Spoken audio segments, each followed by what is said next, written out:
Hello everyone, welcome to another video. So म चाहिँ अहिले इन्सन एयरपोर्टमा छु कि म तपाईँलाई आज यो एयरपोर्टका धेरै रमाइलो दृश्यहरू देखाउने छु होइन। तपाईँ भिडियोको अन्तिमसम्म हेरेर साथ दिनु होला है त।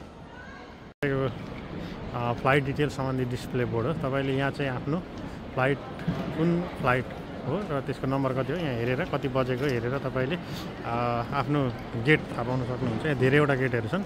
तपाईँ यहाँ सुरुमा तपाईँले यहाँ हेर्नुभयो भने चाहिँ गेट थाहा हुन्छ र सो गेट हेरिसकेपछि तपाईँले कुन गेटमा जाने भन्ने कुरा चाहिँ तपाईँलाई इन्फर्मेसन हुन्छ। सो त्यस पछाडि तपाईँ यो सेल्फ चेक इन मेसिन राखिएको हुन्छ हरेक काउन्टरको अगाडि। त्यो यो सेल्फ चेक इन मेसिनमा आएर चाहिँ तपाईँले आफ्नो पासपोर्ट स्क्यान गरेर आफै बोर्डिङ लिन सक्नुहुन्छ, लाइन बसिरहनु पर्दैन। सो त्यस पछाडि चाहिँ तपाईँ यो काउन्टर अगाडि या जुन तपाईँको आफ्नो काउन्टर हो त्यो काउन्टरमा चाहिँ लगेजहरू सेल्फ बुझाउने ठाउँ पनि छ। यहाँ अटोमेटिक तपाईँको पासपोर्ट स्क्यान बोर्डिङ स्क्यान गरेपछि झर्छ र त्यो काउन्टरमा चाहिँ तपाईँ आफ्नो पासपोर्ट बुझाएर लगेज बुझाएर निस्किन सक्नुहुन्छ। तपाईँहरूसँग अलिकति छिटो आइपुग्नु भएको छ र टाइम छ भने चाहिँ यहाँ घुम्नको लागि पनि राम्रो ठाउँहरू बनाएको छ। यसलाई चाहिँ एकदम राम्रोसँग डेकोरेसनहरू गरिएको छ होइन। तपाईँलाई वेटिङ रुम पनि तल गार्डनहरू बनाएर वेटिङ रुम पनि प्रशस्त राखिएको छ। त्यसै गरी तपाईँहरूलाई केही अब आवश्यकता परेको खण्डमा किन्नको लागि पनि स्टोरहरू पनि यहाँ चाहिँ प्रशस्तै तपाईँलाई स्टोरहरू छ।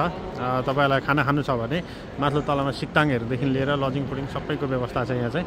सो तपाईँहरू अझै धेरै चाहिँ घुम्न चाहनुहुन्छ भने यहाँ दोस्रो तला पनि झरेर तपाईँहरू घुम्न सक्नुहुन्छ।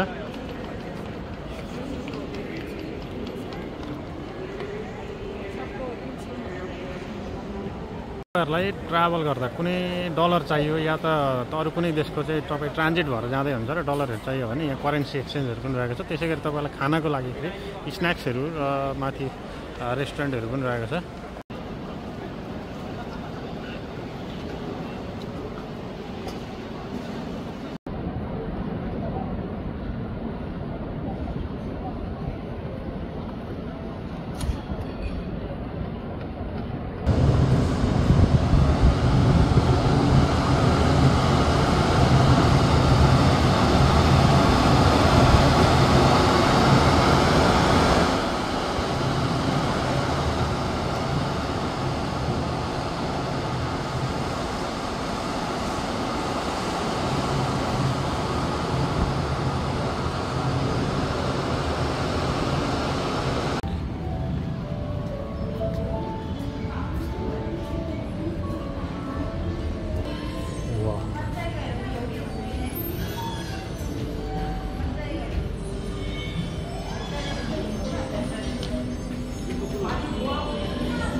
होला